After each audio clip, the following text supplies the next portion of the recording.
Happy New Year sa inyo mga kaibigan. Ang ganda ng topic natin. Coach at player ng Shiga Lakes na nakalaban ni Kai. May sinabi about Kai Sotto. Sabi pa ng player, si Kai Sotto ang nagpahirap sa kanila. Maganda yan ha. At pag-uusapan din natin ang napakalaking improvements ni Kai na hindi napapag-usapan, na napakalaking tulong sa kanyang NBA dream.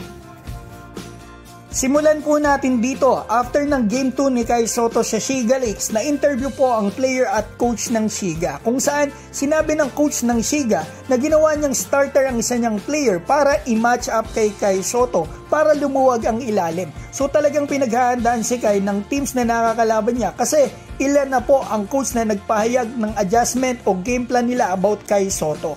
At ang sinabi naman po ng player niya dito sa press con na nakalaban din ni Kai, ito nga yung point guard na si Kohei Tsuneda na na-block pa ni Kai sa game nila. Ito, Japanese yung report ng team niya. Mga kaibigan, translate natin dito sa English at Tagalog. Correct me if I'm wrong.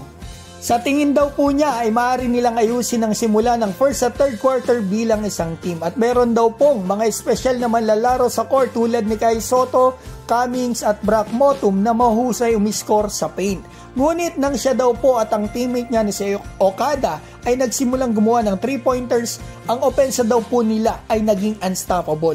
Ngunit, lagi daw pong nasa ilalim ng basket si Kai na naglimita sa kanila. Higit pa daw dyan dahil nandun nga daw po si Kai Sotto na pressure daw sila ng mga guard at pakiramdam daw niya maraming sitwasyon na si Kai Sotto ang nakakaharap nila sa dulo. Sa kalaban na po mismo ni Kai nagmula mga kaibigan, yung talagang huge impact ni Kai sa game ang nagpahirap sa kanila.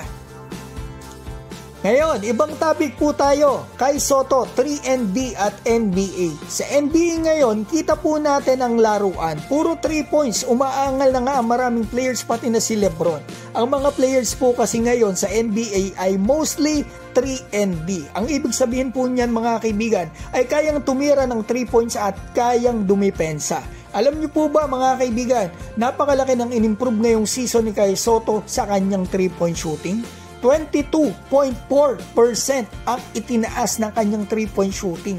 At sa lahat po ng mga players sa Japan B-League, may ranking sa ProBowlers.com dito sa 3-point shooting percentage. Mga kaibigan, si Kai po ay pumasok sa top 5. Siya po ang 4th best 3-point shooter ng Japan B-League sa ngayon ayon sa ProBowlers.com. 53.38%. At si Kai din po mga kaibigan, ang best 3-point shooter ng kanyang team. Kaya mas maganda dagdagan ni Kai ang kanyang attempts sa games nila kasi napakataas po talaga ng kanyang accuracy. Para may idea po tayo sa NBA, ang nangunguna sa 3-point shooting percentage ay ito. Si Jokic, number 1, 50% sa 3-point line. Mas mataas po yung kay Kai Sotto pero magkaiba po sila ng liga at madaming attempts si Jokic pero numbers don't lie, average yan, elite 3-point shooter si Kai ngayon ng liga. Makikita yan ng NBA sigurado at para sa akin, konting improvements na lang dito kay Kai sa box out at lateral defense especially one-on-one kasi mas lumakas siya ngayon pati stamina niya, top 5 rebounder at top 5 shot blocker pa siya ng liga. Mataas pa yung IQ niya at may shooting.